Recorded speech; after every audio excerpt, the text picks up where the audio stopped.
Hi guys, so today we're going to be talking about, is the universe in No Man's Skies actually seamless?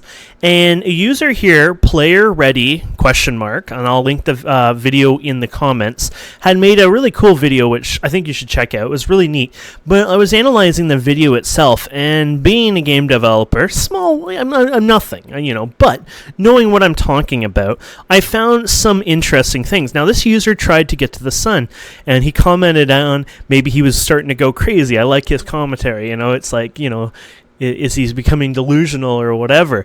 But what I noticed is that he was telling us the sun doesn't change at all. It seems to be the exact same distance always. And this is very common in most games where, for example, if you're playing a Unity game, we'll say Unity because a lot of people do the same thing, but I would say, honestly, like 80% of games out there, they usually attach the sun or the moon, rotating objects around the character, to the character camera.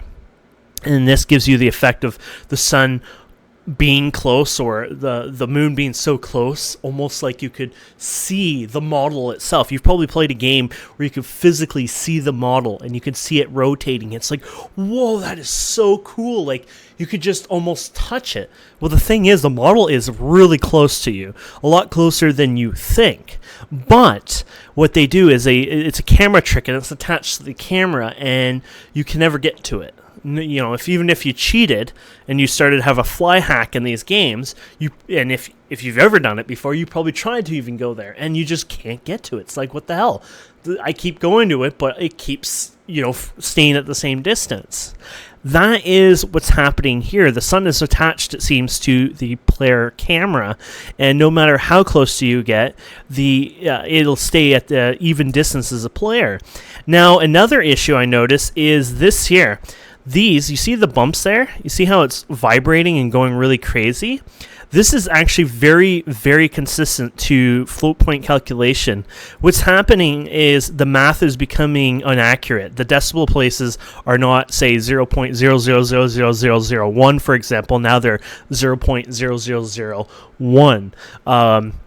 To give you an idea, if you were in the center of the starting where you first start, we'll just say for fun, that is decimal 0.00001, and the further away you get from the center, the lower the decimal place gets, and the less accurate it gets.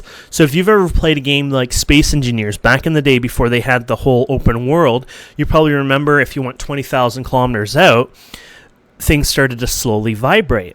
And that is exactly what's happening here. Things start to vibrate and act up. And this is because the calculations are becoming inaccurate. And this is the whole float point issue, which Space Engineers later fixed. But we've been told before that No Man's Skies is a seamless universe.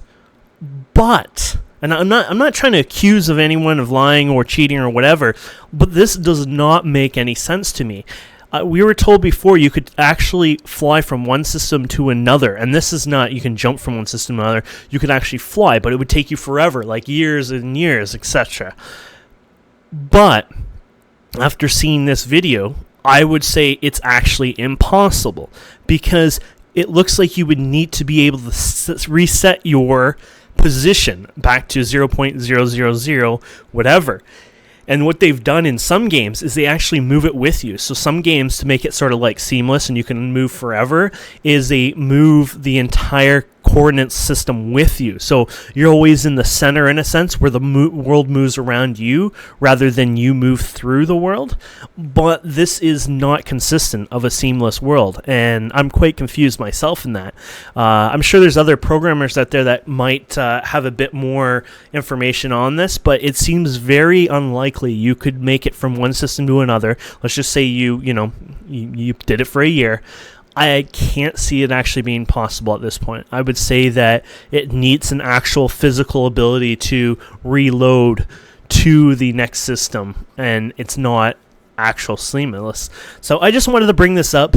I'm looking forward to playing No Man's Skies. This doesn't really bother me, but I find people find these conversations sort of interesting on the channel, and so I thought I would explain like what's going on here, and if you ever see it yourself, like what's up? Can you actually fly to another system without jumping? And I would say, you know, as a Mythbusters, this myth is busted, I guess. You definitely can't, from my personal experience, fly from one system to another without some sort of force reload of the character's coordinates, basically, because it would just go insane. Anyways, guys and girls, thank you so much for watching. Please don't forget to subscribe, comment, like, and we'll see you wonderful people next time.